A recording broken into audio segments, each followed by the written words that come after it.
we've also got Stephanie has asked about the non-lucrative visa. After 1 year, she wants to work in Spain, and as we've been over sometime before in the videos and chats, that you can work after 1 year on a non-lucrative visa. Stephanie's saying, does she need to apply for another visa? Is it completely different? Will she have to apply for that, or is it just a change of the visa she's got? Well, when you obtain your non-lucrative visa that is done in your country of origin, in this case in the UK, in any of the Spanish embassies, London, Manchester, or I think in Edinburgh also, you can apply there. Then you have to come to Spain. When you make your trip to Spain to your removal, then you will have to go to the Foreign Office in the place where you live, and that you have to apply what we call TIE, that is given through this non-lucrative visa.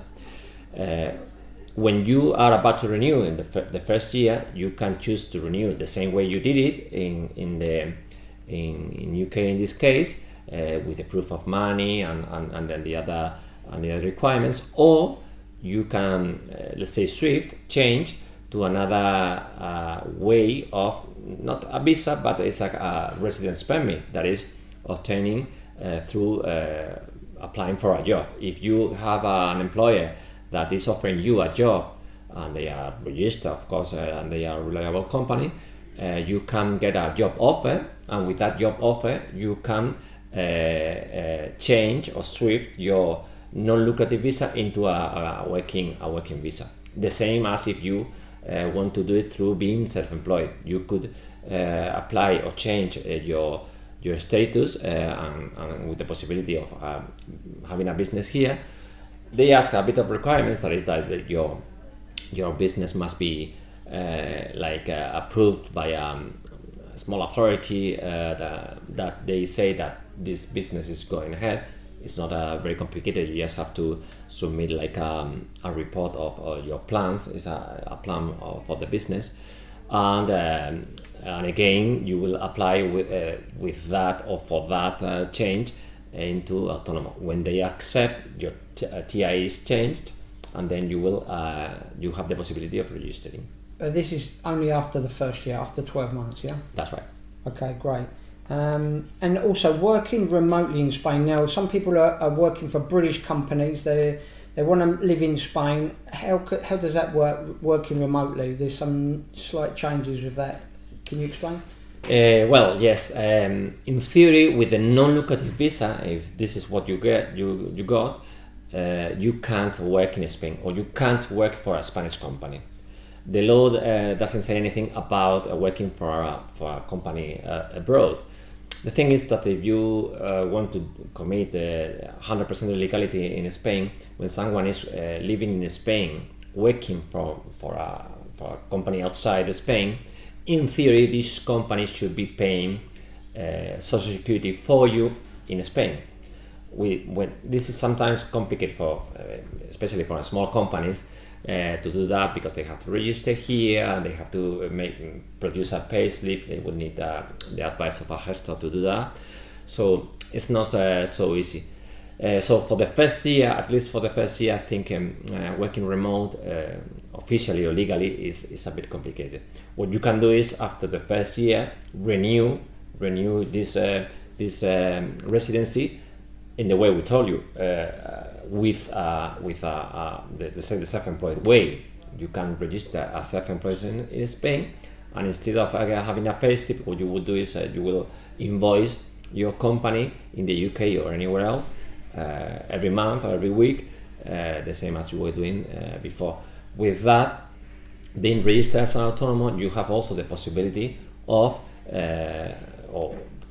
getting free healthcare, because you will pay an amount to the healthcare system. So my advice is that if you are going to work here remote, to register as self-employed, because it will be cheaper for you and for the company, because if they have to register yourself as an employee here, pay the Social Security here, that is a bit expensive.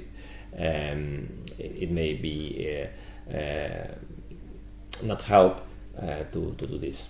Probably easy if they wait for the first year is up after that. I often say to people, use that first year to set up, think about what you're doing, get yourself sorted, and then look into working remotely or working self-employed after the first year. It will be a little bit easier. That's right. Okay. And one other question about tax. Some people have said to me here, some older retired people say, well, I don't need to show my tax returns. I don't need to declare any tax. I'm not working in Spain. But who needs to present their books every 3 or 4 months? And who needs to declare? Is it everybody or is it only people that are working?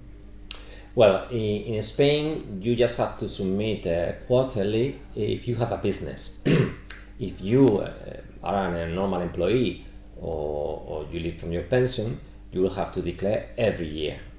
So you have to... just once a year? Once a year. Normally it starts in April up to 30th of June of the year after. So if we have the calendar year as our fiscal year, it starts in 1st of January and it's up to the end of December, and they give you 6 months to submit your tax return as fiscal resident. Now, I know what you mean, and people think that because they are paying the taxes in England, living in Spain, they don't have to do anything, and that's not correct. If you live in Spain, more than 6 months in this calendar year, you are obliged to submit your tax return here, of course with some limits. Those that are earning less than 14,000 euros, they don't need to do it because they are below the threshold. I normally recommend for these new buys that are coming to at least for if they are below this threshold, but to say I'm a fiscal resident in Spain, I became a resident of Spain, I will declare at least a couple of years. But if you are above this 14,000, you surely have to declare everything in Spain, with some exceptions about like if you were a civil servant working for the army, or if you were the police, something like that. When this happens, in theory, these pensions do pay taxes in the country of origin. You will have to pay for that in your country. But take this example that imagine this person that is retired, it's the age of retirement, they are getting an army pension, and they are more than 65. They will normally get the state pension, what is called old age pension. If you are getting that pension also, you have to declare both pensions in Spain. You will not pay for the army pension, but you will pay surely for the other income. It's an income, so you need to declare it. Yeah, if you're not sure, it's better safe than sorry to declare it anyway, no?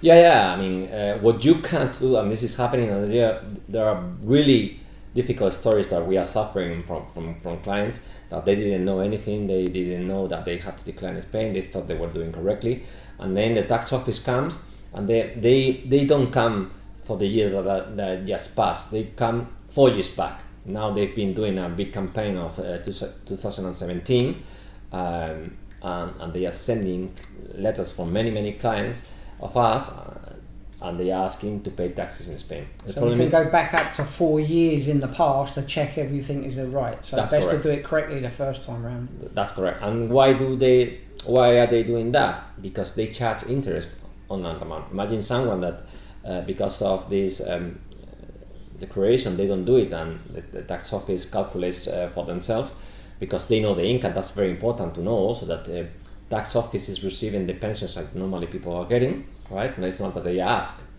They will receive from the HMRC, they will receive the pensions that people are getting. So they can do it easily for you. They just can do your calculation. Imagine someone that the amount to pay is 2,000 euros, then you will have to add interest on that since the day you had to submit that until the day you pay. Yeah. So it's 4 years, and it could be a lot of money, plus a penalty. Yeah. So something that if you pay on time, it could be 2,000. It could go double probably. So we have to be careful with that. And my message always is that please ask for help if you don't know if you have to declare, but at least make sure that your things are in place, because otherwise in the future you can get a surprise. And I have real hard stories of people that they have to go back to England because they can't pay 4 years. Yeah, so always best to ask a professional like yourself. Okay, so thanks very much for that, Alejandro.